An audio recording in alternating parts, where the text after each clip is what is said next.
Animatrice de télévision spécialisée dans la gastronomie, Julie Andrieux a longtemps eu un rapport compliqué avec la nourriture. Invitée dans la bande originale, sur France Inter, le 21 mars 2023, elle s'est confiée sur ses années de boulimie et d'anorexie et a dévoilé l'origine de ses troubles. Depuis plus de 20 ans, Julie Andrieux anime des émissions culinaires à la radio et à la télévision. Les téléspectateurs de France 5 se souviennent de fourchettes et sacs à dos, ceux de France 3 de Côté Cuisine ou bien des carnets de Julie. En parallèle, l'ancienne compagne du photographe Jean-Marie Perrier a sorti de nombreux livres de recettes. Alors que son dernier ouvrage, Pasta, sort ce 22 mars, elle a été invitée la veille dans l'émission La Bande Originale sur France Inter.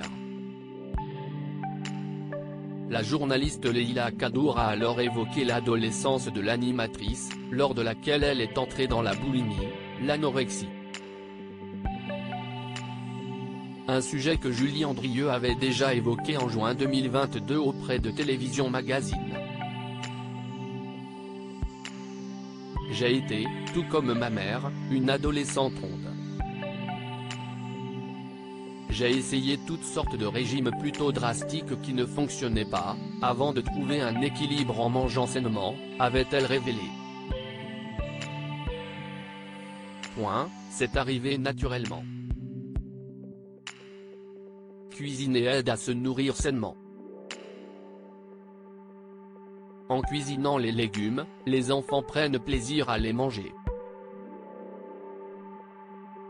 Un médecin à l'origine de ces troubles alimentaires, l'épouse de Stéphane Delajoux, a expliqué comment elle était tombée dans une spirale de dérèglement alimentaire. Il y a eu une chose tout bêtement si qu'à 18 ans, j'étais un peu plus ronde, je suis allée voir un médecin pour tout à fait autre chose, il m'a dit mais attendez, là vous avez largement dépassé le poids de forme ou je ne sais pas comment on appelle ça, il faut vraiment vous mettre au régime. Ça, je pense que c'était une énorme compromis. Parce qu'il m'a vraiment alerté. Je faisais 70 kilos, j'étais grande, j'étais bien en chair mais en fait tout allait bien pour une gamine de 18 ans. Et là je suis rentrée effectivement dans une spirale de régime, a-t-elle indiqué. La présentatrice a alors testé des trucs en sachet, la nourriture light, les régimes tout fruits rouges, mais le résultat n'a pas été celui escompté. Évidemment, qu'est-ce ce que ça crée ? De la frustration qui ensuite engendre de la compensation et donc le soir vous vous levez, vous vous tapez le paquet de gâteaux, a-t-elle souligné. Une spirale dont elle est parvenue à se sortir en dédiabolisant la nourriture et en prenant du plaisir à cuisiner.